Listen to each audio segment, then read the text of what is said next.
ಅತ್ತೆಯ ಜೀವ ಉಳಿಸಲು ಹೋದ ಸೊಸೆ ಸಾವು. ಲಿವರ್ ದಾನ ಮಾಡಲು ಹೋಗಿ ಉಪನ್ಯಾಸಕಿ ಮರಣ. 4 ವರ್ಷದ ಮಗು ಅನಾಥ ಮಾಡಿ ಹೊರಟ ಅಮ್ಮ. ರಾಜಧಾನಿ ಬೆಂಗಳೂರಿನಲ್ಲೊಂದು ಕರುಣಾಜನಕ ಘಟನೆ.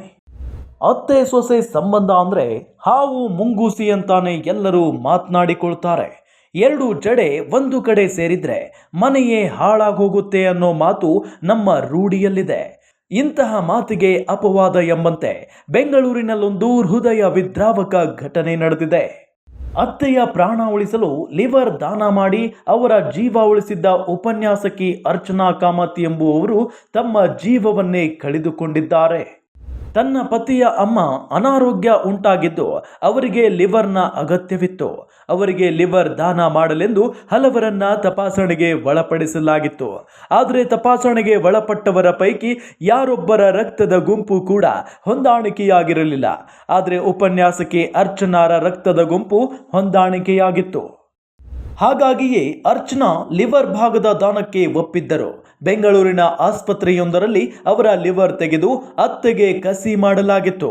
ಆಸ್ಪತ್ರೆಯಲ್ಲಿ 3 ದಿನಗಳ ವಿಶ್ರಾಂತಿ ಬಳಿಕ ಕರಂಗಲ್ಪಾಡಿಯ ಮನೆಗೆ ಹಿಂತಿರುಗಿದ್ದರು.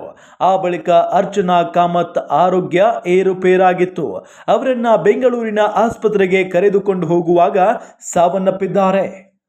ಕರಂಗಲ್ಪಾಡಿಯಲ್ಲಿ ಅಂತಿಮ ವಿಧಿಗಳನ್ನ ಮುಗಿಸಿ ಅವರ ತವರೂರಾದ ಕುಂದಾಪುರದ ಕೋಟೇಶ್ವರದಲ್ಲಿ ಅಂತ್ಯಕ್ರಿಯೆ ನೆರವೇರಿಸಲಾಗಿದೆ.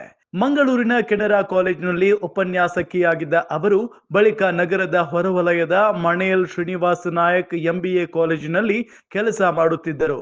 ಅರ್ಚನಾ ಅವರು ಪತಿ CA ಚೇತನ್ ಕುಮಾರ್ ಹಾಗೂ 4 ವರ್ಷದ ಪುತ್ರನನ್ನ ಅಗಲಿದ್ದಾರೆ. ಅರ್ಚನಾ ಅವರ ಸಾವಿಗೆ ಕಾರಣ ಏನು ಅನ್ನೋದು ಇನ್ನೂ ಸ್ಪಷ್ಟವಾಗಿಲ್ಲ. ಪ್ರೀತಿಯ ಮನೆ ಮಗಳನ್ನ ಕಳೆದುಕೊಂಡ ಕುಟುಂಬ ಶೋಕ ಸಾಗರದಲ್ಲಿ ಮುಳುಗಿದೆ. ಗ್ಯಾರಂಟಿ ನ್ಯೂಸ್, ಸುದ್ದಿ ಖಚಿತ, ನ್ಯಾಯ ನಿಶ್ಚಿತ.